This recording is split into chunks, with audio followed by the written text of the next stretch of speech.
Welcome back to my channel. So this topic is titled blurred lines, and this simply has to do with the thin line between sub-departments in the art department and how it affects the responsibilities of the different heads of departments. Okay, so with the topic blurred lines, what it simply means for me is in the situation where a prop becomes a costume, or vice versa, or a prop becomes a set dressing element, or vice versa. And I will take the time now to break it down and explain. So I'm going to use a fictional scene from a script. So in this fictional scenario, a man walks into a room and he takes off his hat. At this point, the hat is a prop. It was a costume previously. Now, if the script goes further to describe this hat as probably being red in color, it's a fedora hat or a flat cap or something, then the props department needs to take note of that because it's a significant element in the story. So if he holds on to it and then probably has some interaction, talks about it, thinks about it, it is a prop. Now, if he then hangs the hat on a hook in the cloakroom, so to speak, and he walks off, and there's some continuity issue, probably an incident occurs in that space, and investigators come in and they talk about all the different features in the room. That hat has become a set dressing element. So now what this means is that at different points in time, the different HODs need to collaborate to understand what these elements are. Another scenario could be about a person wearing neck pieces, and maybe the script has mentioned that these neck pieces have mystical qualities, and there's specific description bits about these neck pieces. These neck pieces are now regarded as a prop.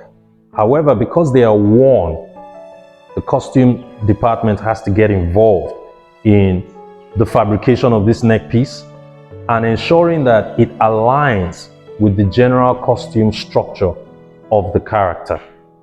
So this is important for people to know because in times past, I've had some HODs having confusions about what their responsibility is, what they're supposed to be doing, what element it falls within their jurisdiction, and what element is out of their jurisdiction.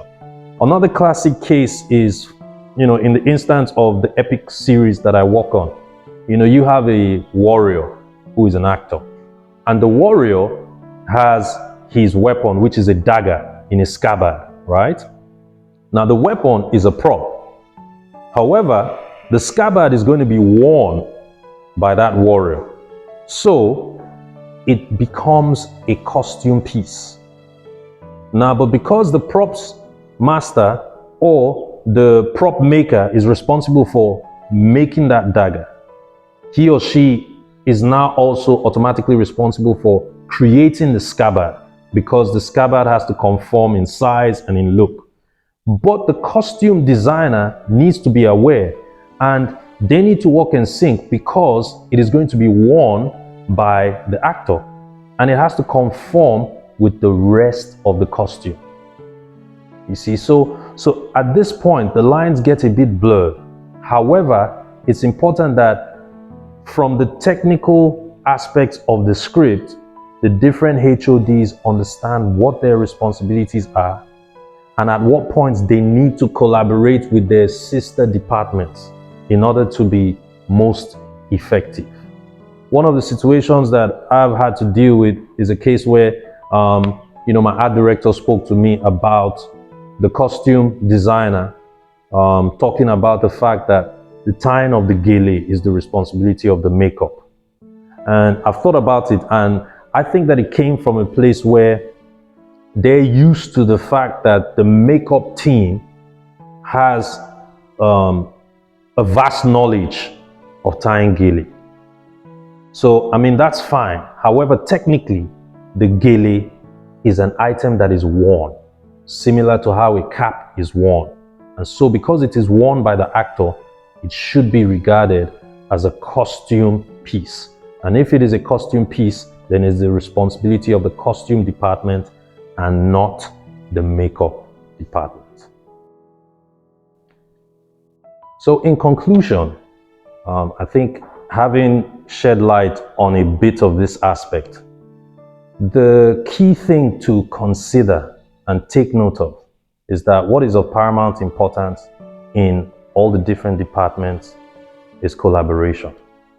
And if we know what each department is dealing with, and we look at the script holistically and have a fair idea of the responsibilities of the different departments, we would find an effective way to collaborate with them and ensure that we are all in sync with each other.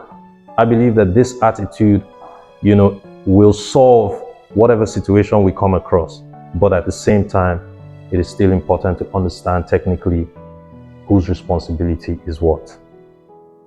Thank you very much. That's all we have for today, for this video. I hope you like, I hope you subscribe, and I hope you share. I'll see you next time.